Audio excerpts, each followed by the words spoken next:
We have covered a lot on the channel recently, but one subject that we have not covered that is long overdue is the wild men of Europe. The One West camps teach that these hairy barbarian people of Europe are the Hebrew Edomites, and they even go as far to using the 2020 children's Bigfoot movie as a representation of what Edomites look like. But as we have learned in the past, Esau is Negro and is not the father of the Caucasians, although this doctrine is very similar to that which is taught from the Nation of Islam. It's too serious to not clear this up.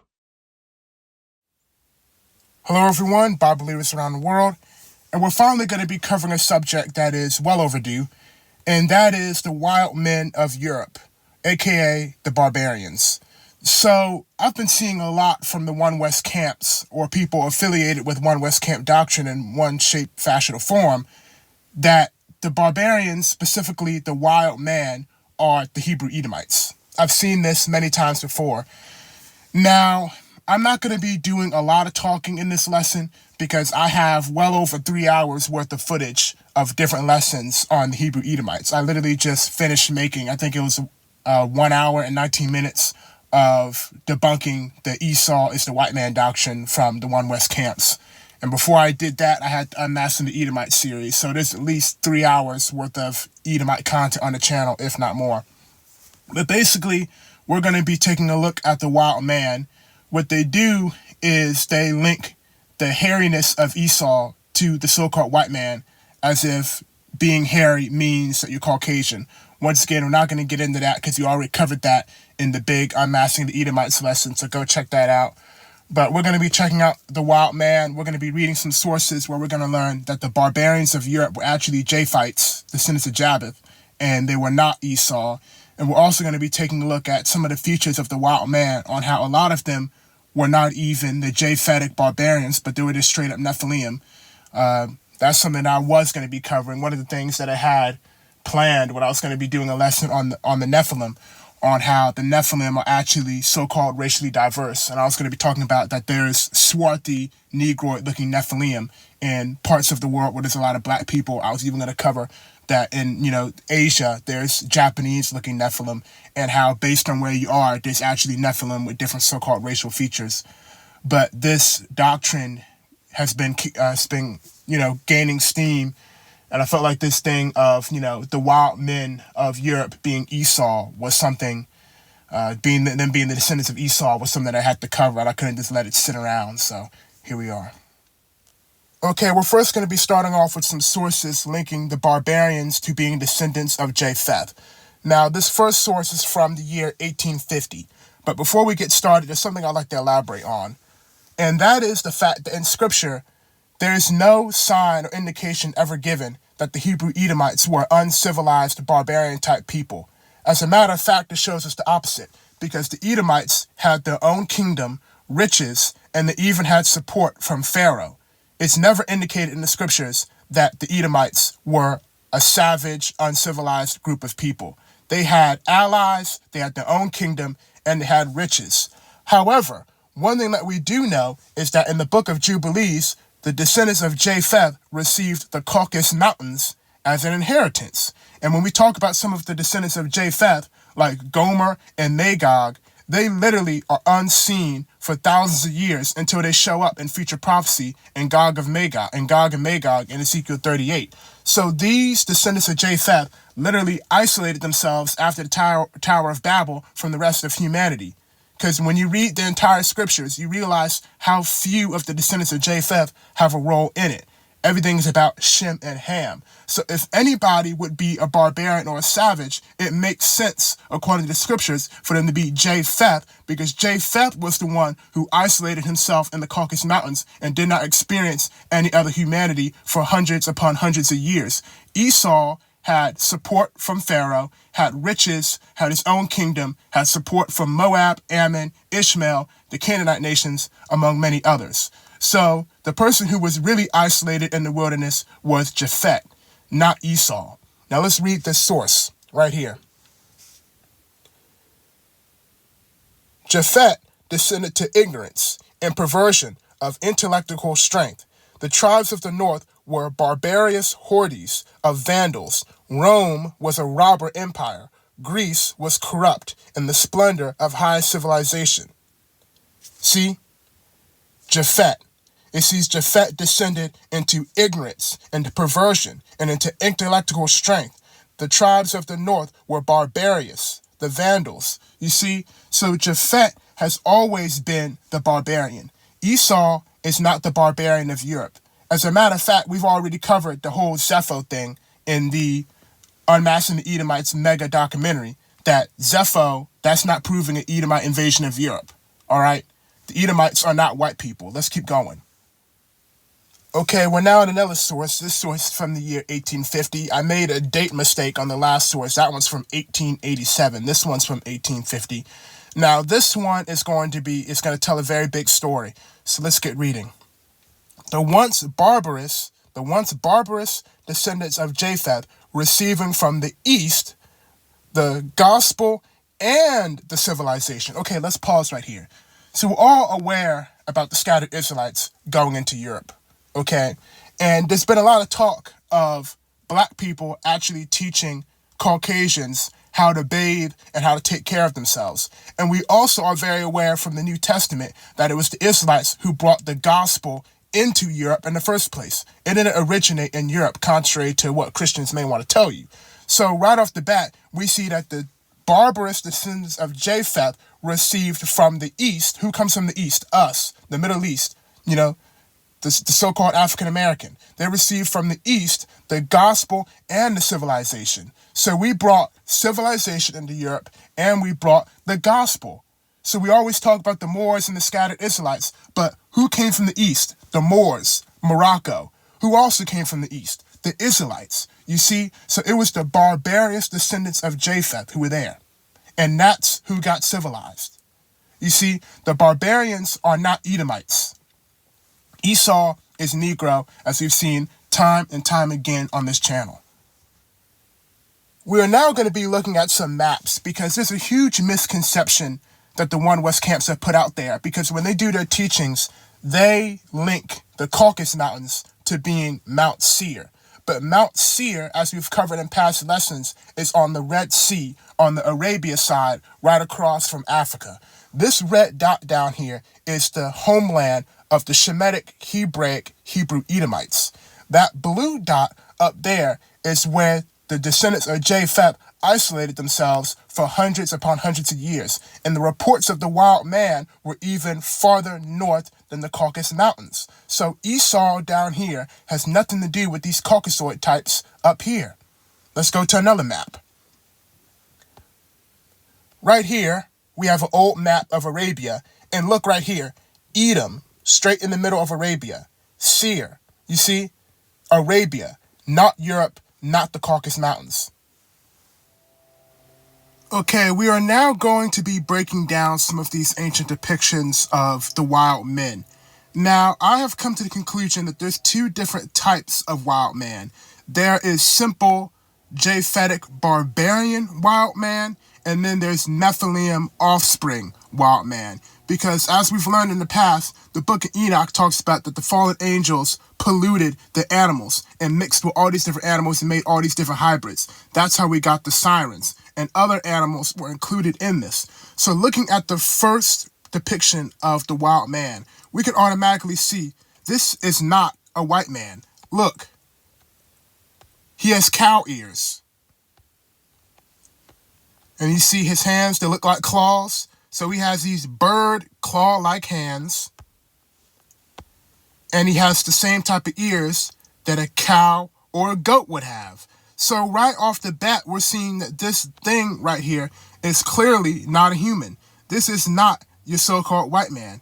This is a Nephilim hybrid, because no human has animal ears and these claws right here. Now we're going to move on to another one, which is going to bring this point home that I'm trying to push here even more forward, that is, about there being Nephilim type of stuff going on with the wild man. Because right here, see these royal soldiers? This is your white man, Japheth, the Caucasian. These are humans, white people. But you go over here and look at the wild man, and they have horns. See the horns going out their head? So right off the bat, we're seeing Nephilim hybrid-like traits. not human traits. And we can automatically compare, if we compare the white knights to the wild man, we see those Nephilim features, horns. Okay? I'm going to elaborate a bit more on the Nephilim a little bit later, but let's keep looking at some of these depictions. Okay, this one is very, very deep right here. So right here, we have a depiction of the wild man, and he looks like Bigfoot. Okay? This looks like what we learn about in the scriptures about the giants, the descendants of the fallen angels, the giants. This thing is a hairy giant. Look how much bigger it is than the human man right here. And once again, look at the features of this man who's staring at this huge giant. He has Caucasoid features. See the straight hair? So we have a white man who is looking at a wild man. So in these depictions, we're seeing a difference. We're seeing a separation between the Caucasian and the wild man. So between that and the horns and the goat ears and the claws, we're seeing that the wild man is not only not the white man, but he is also not Esau. Here's another depiction of the wild man. And once again, we have a Caucasian knight on a horse right here, and then the wild man on the left. Now, I'm somebody who's actually done horseback riding before, and I can tell you how high off the ground you are when you're riding a horse. But look at this. The wild man is just as tall as the knight is on the horse. This thing is a giant right here. But once again, we're seeing the difference between the European and the wild man. So the people who were making these depictions were clearly making a difference between the so-called white man and this wild man right here, this Bigfoot creature. So it really starts to make you think and have some food for thought on where the origin of all these Bigfoot-like creatures come from, like Finding Bigfoot and all those TV shows. Is it possible that the wild man is the inspiration for all these legends about Bigfoot? Here's another one of these wild giants. Look, he's carrying an entire tree, and he has a man tied to the tree. And look, white skin on the hands. So once again, we're seeing the difference. We automatically know this man's a giant based on the fact that he's carrying an entire tree with a whole man tied to the tree. Another thing I find interesting is the fact that he has green body hair. Like, where have we seen that before? Very interesting. So right off the bat, we're seeing with these ancient depictions, we're seeing Nephilim-like mutations with these creatures. Now, this is something that I was saving for a specific lesson, but I might as well bring it out now because it's on topic. So since we have just discovered that the wild men are actually Nephilim offspring based on the features that we just saw, and that they are not the Caucasian or the progenitor of the Caucasian. And early on, we already discussed that the barbarians of Europe are Japhites and not Edomites. Let's move on to talk about something I've mentioned in past lessons, about the fact that the Nephilim are so-called racially diverse. Right here, we have two ancient depictions from Asia of sirens who are Nephilim offspring. And as you can see, they have Asian features. Look at the eyes. You have this one right here. So, based on the ancient depictions that we see from all of the nations around the world, the Nephilim look different wherever you go, just like humans look different wherever you go. Now, one thing that, I don't know if it's like Nation of Islam or One West type doctrine, they like to take the verse in Enoch where they thought that Noah's father thought he might be a son of the Watchers because he's pale-skinned. They like to run with that and say, see, white people are Nephilim and all Nephilim are white. That was never the be-all, end-all. For one thing, Noah himself was pale-skinned and he was completely human. There was also other lepers as well as albinos throughout the scriptures who were what we would call fair-skinned today, who had no connection to the fallen angels. But what I'm about to show you is going to be shocking, that there's actually swarthy Nephilim offspring in Africa. Here we have a siren from African folklore. I believe this is Mama Wata from Nigeria. And as you can see, she's a woman of color. So we're starting to see around the earth, the Nephilim have different appearances, just like humans have different appearances. I always say that the Nephilim are like the made in China version of the Most High Yah's creation of humans, because Satan wants to be like the Most High Yah. He never will be, but his Nephilim are like his version of Yah's humans. So he has different so-called races of Nephilim, just like the Most High Yah has different so-called races of human. And we're seeing it right now. We've seen the wild man, who's Caucasoid Nephilim. We've seen the Asian Nephilim. And now we're seeing the African Nephilim. Let's keep going. Here we have this little model right here. It's like a little idol on a stand. And it is a swarthy siren. A swarthy Nephilim. So, not all Nephilim are fair-skinned.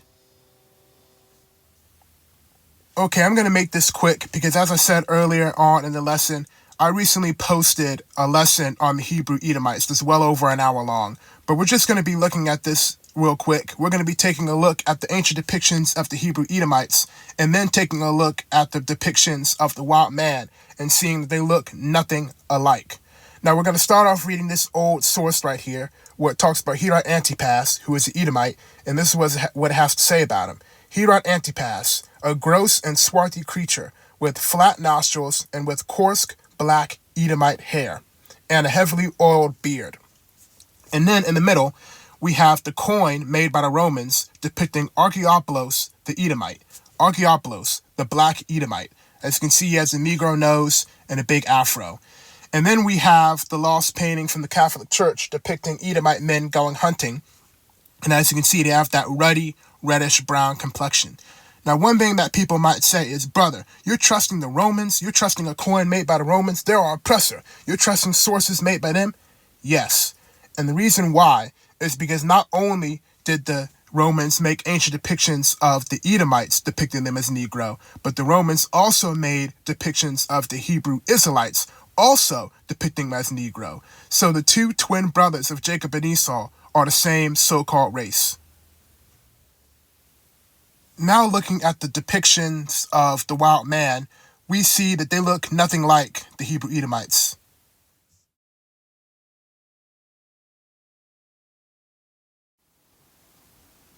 Okay, I'm going to wrap up this lesson by talking about the human barbarians of Europe, the sons and daughters of Japheth, aka white people.